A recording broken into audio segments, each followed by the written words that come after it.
This week has been packed with not just events, but also with heat, right, Hazel? Water, agua, shwe, something. Okay, I see Hazel is struggling with heat, but while he takes care of that, I'll give you a brief overview of what will be covered in today's episode of the Sunday Saga. Starting from the BRICS Summit 2025 in Brazil to the Quad and what is happening with the Sariska Tiger Reserve. All this and more coming right up.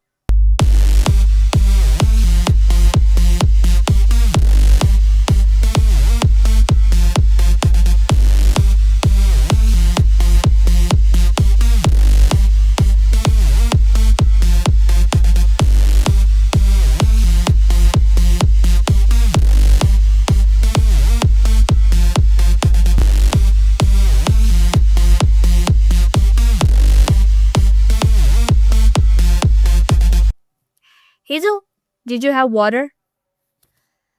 Yes. Great, you're finally back. We can begin our episode. Today we will be starting by talking about BRICS. It's a news show, not a construction DIY show. Hazel, I am talking about BRICS, not BRICKS. BRICS stands for Brazil, Russia, India, China, and South Africa. Shouldn't it then be BRICS, not BRICS? It isn't. Deal with it. As if I don't have enough to deal with. Well, our Prime Minister has arrived in Brazil for the BRICS Summit 2025. I should join a cooperation too. Then I can get to visit a lot of places. Yes, you will, but for now, let's try and understand what BRICS is and where did it come from. This world? Yes. Obviously, Hazel, that's not what I'm talking about. I mean, how did the organization come about? That. You see, initially BRICS was a way to refer to the countries that were seen as having rapid economic growth and countries that could emerge as major economic players in the 21st century. The acronym, as mentioned, stands for Brazil, Russia, India, China, and South Africa. These were the early members of this organization, and eventually this name was adopted for the formal intergovernmental organization, the aim of which was to create this greater economic and geopolitical integration and coordination among member states. BRICS is often seen as this attempt to form a geopolitical bloc that counterbalances the influence of the Western-dominated institutions like the International Monetary Fund and the World Bank.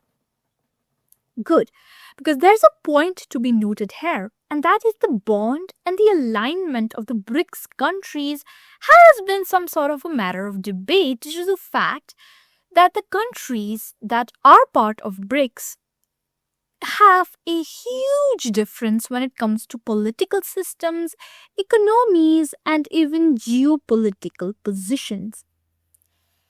The acronym BRIC, that is Brazil, Russia, India, and China, was first used by the communist Jim O'Neill. The informal meetings between these countries began way back in 2006, and the first summit happened 3 years later in 2009. In 2011, South Africa joined the organization, turning BRIC into BRICS. Talk about going brick by brick. That was a bad joke. But anyways, The current BRICS members, aside from the ones already mentioned, are Egypt, Ethiopia, Iran, Indonesia, the United Arab Emirates UAE, and the Saudi Arabia. These countries were included between 2023 and 2025. Shouldn't I join it too? Maybe then they can change the word BRICS to BRICS. Add an edge there for me. No, I don't think they would do that, Hazel. Why? Because you're a cat. Feline phobics. Okay. Little control there. Maybe one day they will start including cats in international organizations, but for now, that's not the case.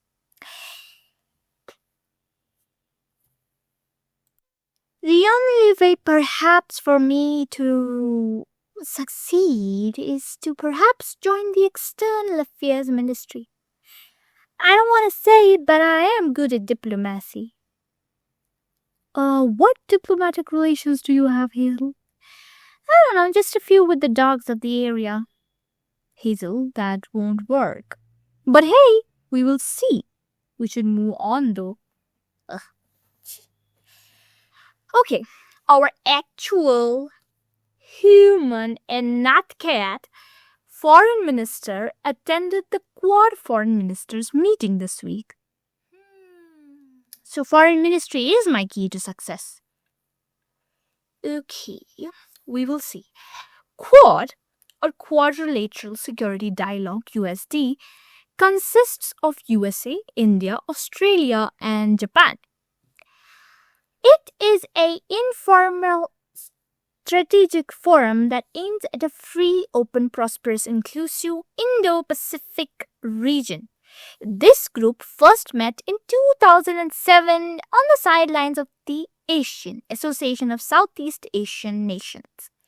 It was established in 2007 only, and the idea was first brought up by the ex-Japanese minister, Prime Minister Shinzo Abe. He's no more. He was my role model. Oh, I did not know that. Why so? Stop asking questions. Okay, a little chill there. Well, due to political pressure from China, Australia withdrew from the forum. However, in 2010, enhanced military cooperation with the US, Australia eventually returned to the Quad.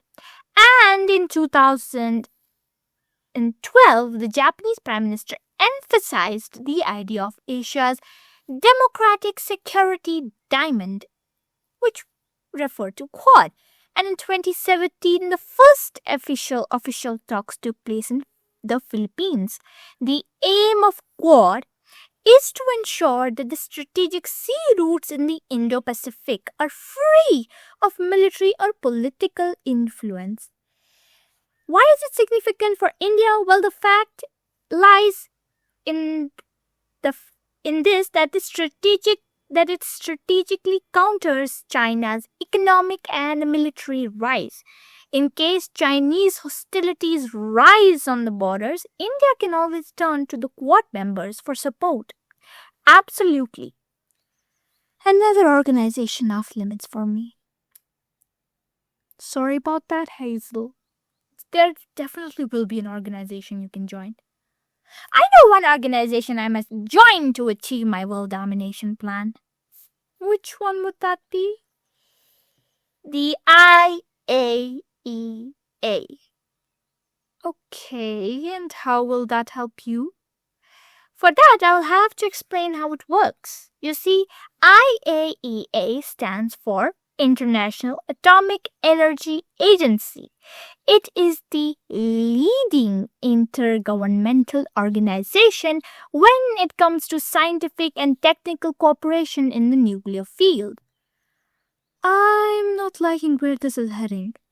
It promotes a safe, secure, and peaceful use of nuclear science and technology in compliance with the global non-proliferation norms. We talked about the NPT in the last episode. You can watch that. The headquarters of IAEA are in Vienna, Austria. Interesting choice of place, if I may say. It has 178 member states. You see, the primary purpose of this thing is that the nuclear energy that countries have, they are not used to making weapons. If I become part of it, I will have at least 178 countries that I can stop from achieving a stick. Then I will get one for myself and world domination. I was right. It wasn't heading the right way. Also, you should know, and for the viewers, that discussing these things on monitored platforms is not the most best idea, Hazel. And also, following the Iran-Israel conflict, Iran hasn't been on good terms with this nuclear watchdog. Wait, it's a dog? Oh, Hazel, not a literal dog. Never mind my plans, and I'll do anything, but I'll never shake hands with a dog. You mentioned you were diplomatic with dogs. Well, again, it's not a literal dog. Watchdog implies it a monitoring. By nuclear watchdog, I mean a organization that monitors nuclear facilities, nuclear power, and all other things related to nuclear. Never mind, at least something to keep you from literal world destruction. We can move on now. Think of a better plan. While you do that, we move on to the next big event. Recently, the Indo-French Army Shakti 2025 exercise concluded its 8th edition. Yes, I should build an army of cats. Or you could talk about military exercise and its significance. Fine. This exercise was held between 18 June and 1st July 2025 in Le Cavalerie in France. Wait, it's July already?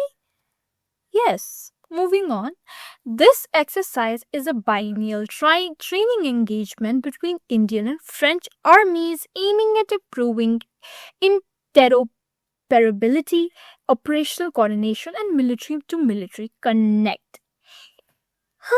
The present edition is focused on joint operation in subconventional environment. I should hold an exercise for my army too.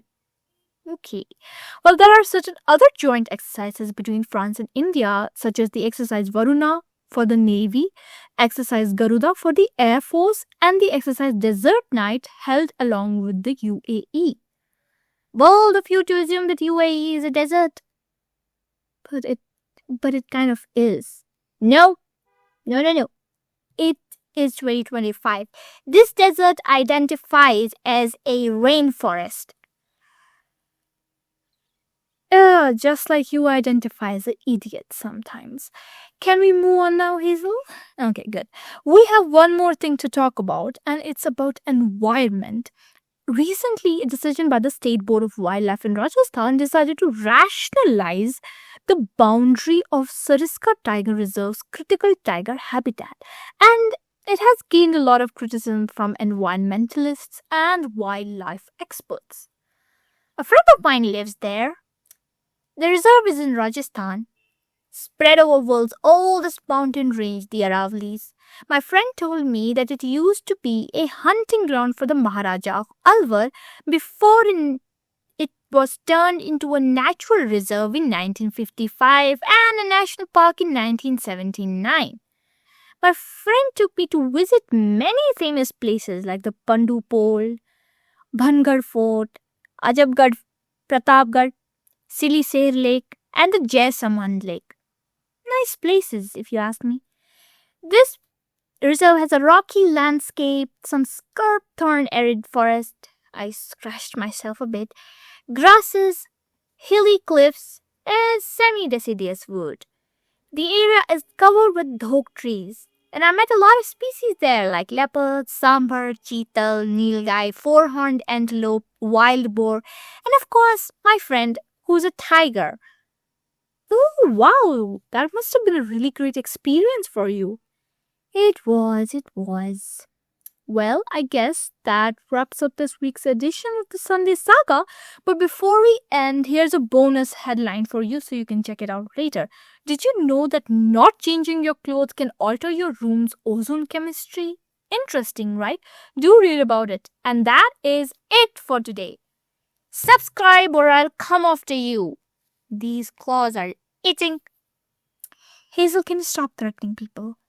Anyways, do subscribe and like. Signing off until the next Sunday Saga. Spreading my propaganda on this show is the best plan for world domination. Hazel, the episode is over.